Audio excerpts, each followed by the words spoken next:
पावसाळा म्हटलं तर मुंबई महानगरपालिकेमध्ये अनेक ठिकाणी जे ते रस्त्यावरती पाणी साचतं. त्याचं कारण म्हणजे नाली सफाई न झाल्यामुळे अनेक ठिकाणी वस्ती असतील त्या ठिकाणी देखील पाणी साचतं चित्र आपल्याला पाहायला मिळतं. मात्र आपण सध्या घाटकोपर रमाबाई नगर या ठिकाणी आहोत आणि याच ठिकाणी परिसरात मोठं घाणीचं साम्राज्य, नाल्याचं तुडुंब भरलेलं कचरा आपल्याला पाहायला मिळतो. याच ठिकाणी महानगरपालिकेकडनं या ठिकाणी कुठल्याही प्रकारची नाली सफाई न झाल्याचं चित्र आपल्याला पाहायला मिळते. मनसे नेते अविनाश कदम यांनी थेट अनेक वेळा इशारा देखील दिला होता. मात्र सध्या आता त्या नाल्याच्या अवतीभोवती सर्व महाराष्ट्र नवनिर्माण सेनेचे कार्यकर्ते या ठिकाणी आंदोलन करता पाहायला मिळत आहेत. नाल्यामध्ये बसून ह्या ठिकाणी आंदोलन आपल्याला पाहायला मिळत आहेत. मात्र या ठिकाणी कंत्राटदार असेल त्यांनी आतापर्यंत नालेसफाई का नाही केली याचा देखील प्रश्नचिन्ह उपस्थित होतं. मात्र अशा ठिकाणी हजारोच्या लाखोच्या वस्तीने लोक या ठिकाणी राहतात. मात्र आरोग्याच्या जीवाशी खेळतात की काय असा प्रश्नचिन्ह आता मनसेने उपस्थित केलेला आहे. आपल्यासोबत जोडले गेलेले आहेत मनसे नेते अविनाश कदमजी तुमच्याकडे हा लेटर आहे, मात्र अजून देखील नालेसफाई होत नाहीये. तुम्ही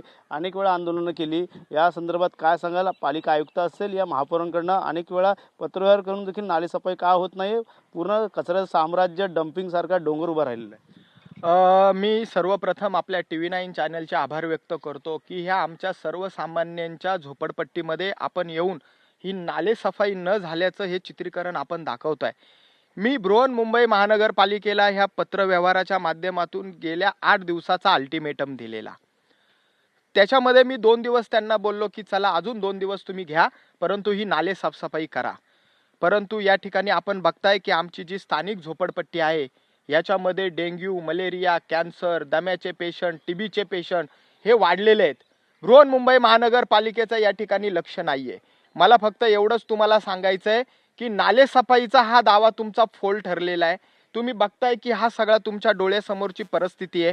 कंत्राटदार फोन करून मला सांगतो की मैं दादा हो का दादा हूँ आणि माझ्यावर मुंबई महानगरपालिका काय कारवाई करू शकत नाही, तुम्हाला जे करायचं आहे ते करा. अरे एवढी मुगरुरी, एवढी भाईगिरी कशासाठी?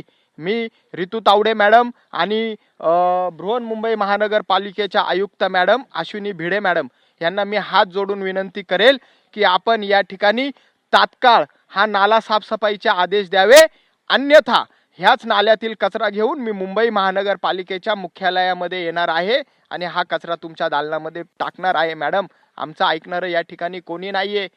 महाराष्ट्र नवनिर्माण सेना हा आमचा पक्ष सर्वसामान्यांचा पक्ष आहे. मी आदरणीय राजसाहेब ठाकरे, आदरणीय अमित साहेब ठाकरे यांची देखील भेट घेणार आहे. मी स्वतः या नाल्यावर गेल्या 2-4 दिवसापासून येतोय, तर माझी देखील तब्येत बिघडलेली आहे. अरे कधी तुम्ही लक्ष देणार याच्याकडे? आज बघा तुम्ही इकडच्या महिला वगैरे सकाळीच उठून बिचाऱ्या तयार आहेत.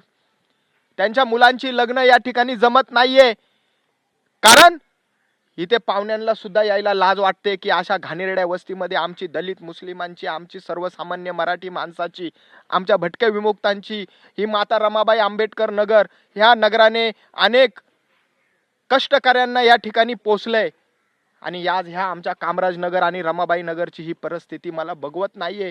म्हणून मी सन्माननीय राजसाहेब ठाकरे यांच्या आदेशानुसार मी त्यांचा एक शाखाध्यक्ष या कर्तव्य भावनेने आज मी ह्या सर्वसामान्य ह्या कष्टकऱ्यांसाठी आज मी ह्या नाल्यातच बसलो.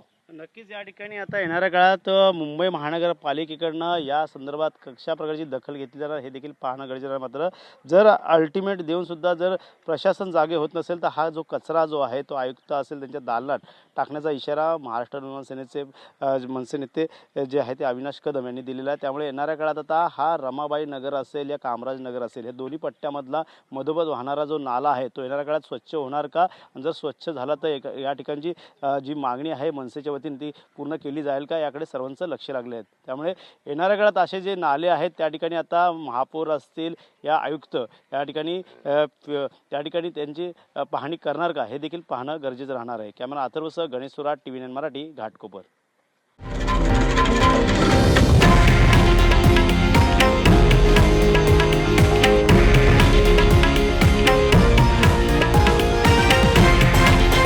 हे आहे देशातील नंबर 1 न्यूज नेटवर्क आणि आपण पाहत आहात TV9 मराठी, एकमेव.